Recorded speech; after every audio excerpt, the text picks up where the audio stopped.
5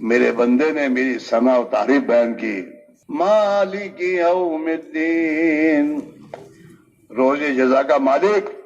مجدنی عبدی، میرے بندے نے میری بزرگی بیان کی. ایاک نعبد و ایاک نستعین. آسمان سے اللہ میاں کہہ رہے ہیں ھذا بینی و بین عبدی ولعبدی ما سأل، یہ میرے اور میرے درمیان میں آدھا آدھا ہے. میرا بندہ جو مانگے گا میں اس کو دوں گا. ایاک نعبد، آدھا بندے کی طرف سے ہے. اے اللہ ہم تیری ہی مانیں گے. نماز میں ہر مسلمان یہ کہہ رہا اللہ سے، اے اللہ کس کی مانیں گے بولو؟ اللہ کی بیوی کے نہیں، بچوں کے نہیں، دنیا کے نادانوں کی باتیں نہیں مانوں گا. مانوں گا تو تیری مانوں گا. ایاک نعبد، میں تیری ہی مانوں گا، ہم تیری ہی مانیں گے. وَإِيَّاكَ نَسْتَعِينُ، اور تجھی سے مدد لیں گے. مدد بھی وہی کرے گا، آدھا ہم پر آدھا اس پر. ہم نے اپنی شرط پوری نہیں کی ہے اس لیے ہم کو نہیں مل رہا.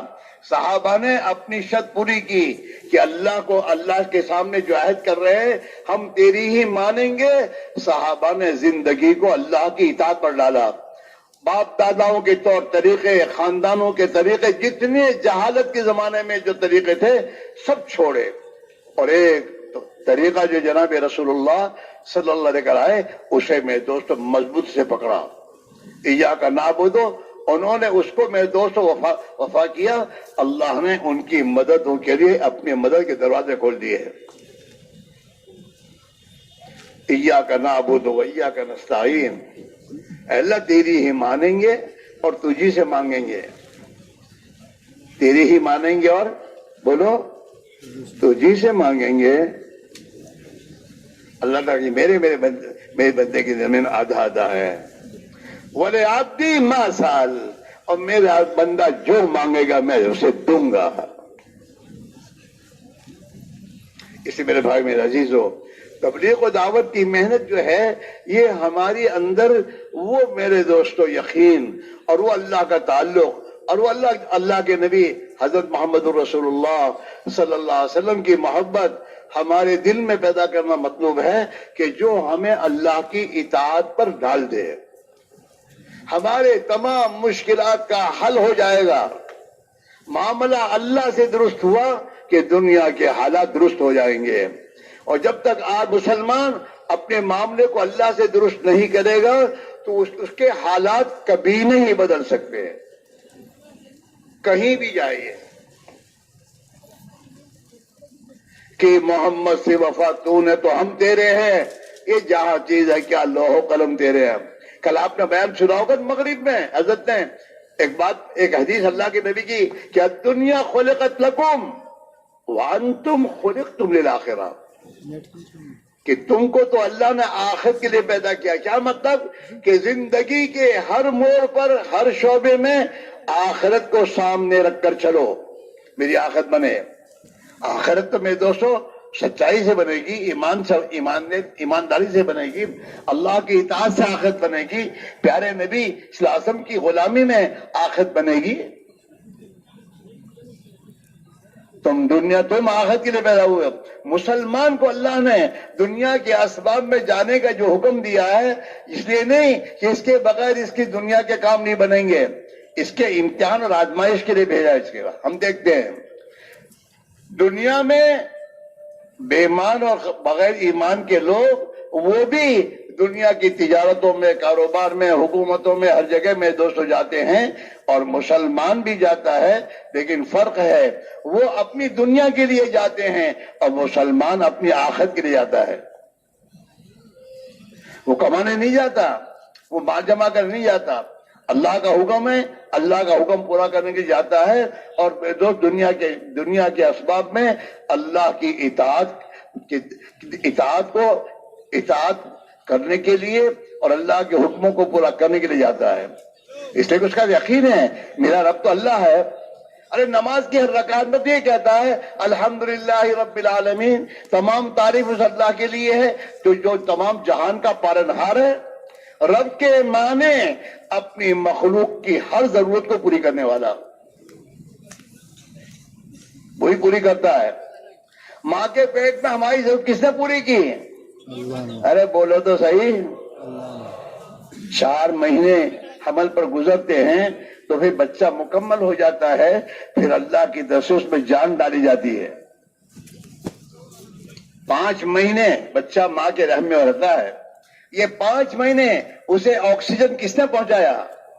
اللہ نے پہنچایا۔ اس کو غذا کس نے دی؟ اللہ نے دی۔ ماں باپ میں سے کوئی نہیں وہاں پہنچا سکتا۔ اور کیسی جگہ آکسیجن پہنچایا؟ ماں کی رحمدانی، اس میں کوئی سوراخ نہیں،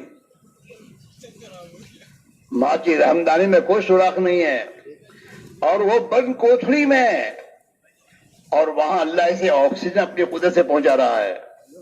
اب کمال کی بات یہ ہے، بچہ ماں کے رحمدانی میں جب میرے دوستو 4 مہینے کے بعد اس میں روح پڑتی ہے نا، تو وہ ماں کی رحم میں حرکت میں آتا ہے۔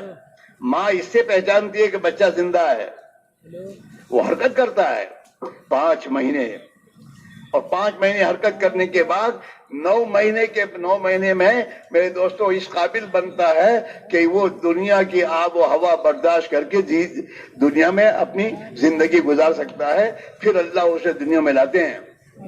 اگر 7 مہینے میں 5 مہینے میں باہر آ جائے تو کہ زندہ نہیں رہے گا، کبھی استعداد نہیں پیدا ہوئی، اس میں استعداد پیدا 5 مہینے اللہ نے ماں کے پیٹ میں اسے گشت کروایا ہے۔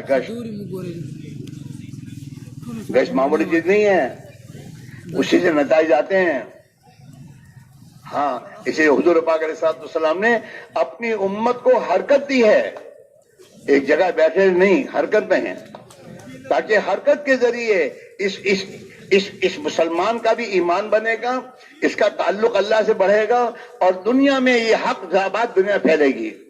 اس میرے بھائی میرے عزیزو، سب سے بڑی بات یہ ہے کہ ایمان، ہمیں اپنے ایمان پر محنت کرنے کی ضرورت ہے۔ ابھی ہمارا ایمان کتنا ہے کہ 5 وقت کی نماز پڑھ لیتے ہیں، لیکن ابھی ایمان میں وہ طاقت پیدا نہیں ہوئی ہے جو ایمان ہمیں حرام سے بچا لے۔ اس لیے جو لوگ نماز نہیں پڑھتے وہ یوں کہتے ہیں نمازی لوگ ایسا کرتے ہیں، نمازی لوگ ایسا کرتے ہیں۔ ہاں، اس لیے میرے بھائیوں، ایمان پر محنت کر کے ایمان کو اس قابل بنانا کہ جو ایمان ہمیں حرام سے رکنے پر حرام سے رکنا آسان کر دے، اور جو ایمان ہمیں اللہ کے فرائض پر کھڑا کر دے، وہ ایمان بنانے سے بنتا ہے۔ میرے دوستو، جناب رسول اللہ صلی اللہ علیہ وسلم نے صحابہ سے فرمایا جددوا ایمانکم، تم اپنے ایمان کو تازہ کیا کرو۔ اگر آدمی ایمان کی محنت نہیں کرے گا تو یہ دنیا کے میں دوست اسباب مشاغل میں یہ جب جائے گا تو پھر یہ ایمان، یہ دنیا اس کے ایمان کو دیمک کی طرح کھائے گی۔ حضور نے صحابہ سے کہا ہے جددوا ایمانکم، تم اپنے ایمان کو تازہ کیا کرو۔ صحابہ کو تو ہر چیز کرنی ہوتی ہے، تو صحابہ نے فوراً پوچھا کیف نجدد ایماننا یا رسول اللہ، کہہ رہے آقا ہم اپنے ایمان کو تازہ کیسے کریں، کیا راستہ ہے؟ قال اکثروا بقول لا الہ الا اللہ، لا الہ الا اللہ کے بول کو اکثر بولو۔ آج ہماری زبانوں پر ایمان کے بول نہیں ہیں۔ مسجد میں نماز پڑھنے گیا ہے اور نظمی میں دو کھڑے ہو کے بات کریں گے تو وہاں بھی اللہ کی عظمت بڑائی کو نہیں بولیں گے، وہاں بھی دنیا آج یوں آیا ہے، آج یوں آیا ہے۔ مخلوق، اور جب مخلوق بولتے ہیں تو جو کان مخلوق سنتے ہیں وہ مخلوق اندر جاتی ہے۔ حضرت مولانا عیسیٰ رحمۃ اللہ کہتے تھے کہ دل یہ ایمان کی جگہ دل ہے، ایمان کی جگہ دل ہے، اور دل تو اندر ہے، دل میں ایمان جائے گا کب؟ کہ دل میں جانے کے راستے یہ 4 ہیں، یہ 4 آدمی آنکھوں سے جس چیز کو جس نگاہ سے دیکھتا ہے وہ چیز اندر ایسی جاتی ہے. شیر کو دیکھتا ہے کہ شیر پھاڑ کھائے گا، اس نگاہ سے دیکھتا ہے تو شیر کا ڈر دل میں جاتا ہے. شیر کو دیکھتا ہے تو گھر میں گھستا ہے. اور یہی میں تو شیر کی کاپی بلی بھی ہے.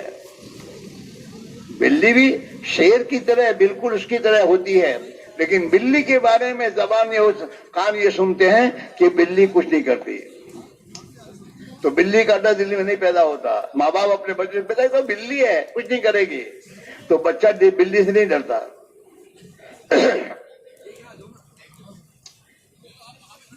آنکھ دیکھتی ہے، زبان بولتی ہے، کان سنتے ہیں، دماغ سوچتا ہے، بات دل میں اترتی ہے. اور جب بات دل میں اترتی ہے تو آدمی کے قدم وہیں چلتے ہیں. جب تک کوئی بات دل قبول نہیں کرتا آدمی کا قدم چلتا نہیں ہے. وہ کہتا ہے میری سمجھ میں نہیں آ رہا. وہ سمجھ میں نہیں آ رہا، وہ دل میں نہیں آ رہا ہے. ہاں، ایمان کی جگہ دل ہے. اللہ کے پیارے نبی نے فرمایا الایمان ما وقر فی القلب وصدقہ العمل. ایمان جب دل میں جگہ پکڑتا ہے اور دل میں اتر جاتا ہے تو پھر اعمال اس کی تصدیق کرتے ہیں. انسان کے اعمال ایمانی بن جاتے ہیں. ہاں، ایمان کی جگہ دل ہے اور دل میں جانے کے یہ راستے ہیں. آج کل کی دنیا میں سمجھنا بہت آسان ہے.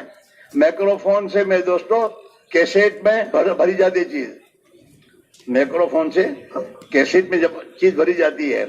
اب غلط چیزیں اگر کیسٹ میں بھر گئی ہے تو اس کو ختم کرنے کے لیے صحیح چیز بولو تو صحیح چیز آ جائے گی اور غلط چیزیں ختم ہو جائے گی. ایسے ہمارے غلط یقینوں کو دور کرنے کے لیے جہاں یقین بگڑا ہے اسے چھوڑ کر اللہ کی راہ میں نکل کر مسجدوں کے ماحول میں رہ کر ایمان کو بولو، سنو اور اس کو اتنا سوچو کہ وہ غلط یقین پر یہ صحیح یقین آ جائے اور غلط یقین نکل جائے. اور جب یقین صحیح ہو جائے گا تو پھر سوچ صحیح ہو جائے گی، زندگی صحیح ہو جائے گی، اعمال صحیح ہو جائیں گے، معاملات کی لائن کا دین بھی چلنا آسان ہو جائے. دین یسرن، اللہ کے نبی نے فرمایا دین تو بہت آسان ہے، دین بہت آسان ہے. لیکن ہم کیا کہتے ہیں بہت مشکل ہے یار، نماز پڑھنا بہت مشکل ہے. بہت مشکل ہے، مشکل نہیں ہے، آسان ہے. کیوں؟ اگر دین پر چلنے کی طاقت تم نے محنت کر کے اپنے اندر پیدا کر لی تو دین پر چلنا آسان ہے. سائیکل چلانا مشکل یا آسان ہے؟ دو گروپ ہو جائیں گے.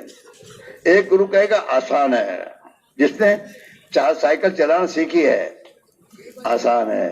اور اس کا دادا جس نے کبھی سائیکل نہیں پکڑی تو کیا کہتا ہے بہت مشکل ہے. کیوں کہ سائیکل کو کبھی پکڑا ہی نہیں، سائیکل تو چلانا سیکھا ہی نہیں، تو ان کو کہتے ہیں وہ مشکل ہے. کیوں؟ سائیکل چلانے کی استعداد پیدا نہیں کی ہے. صحابہ نے دین پر چلنے کی استعداد اپنے اندر محنت کر کے ایمان پر پیدا کر لی تھی. ان کے لیے اللہ کا بڑے سے بڑا حکم آسان تھا، دین آسان تھا.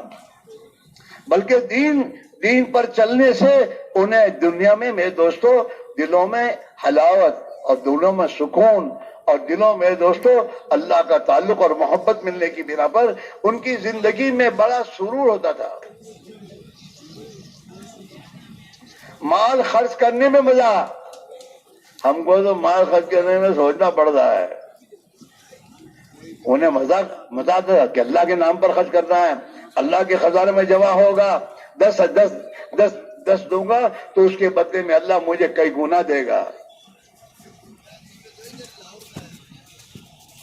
ہاں، کھلانے میں مزہ آتا تھا ان کو.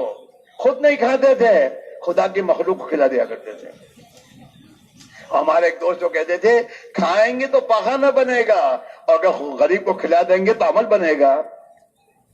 غریب کو کھلائیں گے تو عمل، اللہ کے نام پر خرچ کرنے سے عمل اور سخاوت کا عمل بنا اور اس کے بدلے میں خدا دے گا.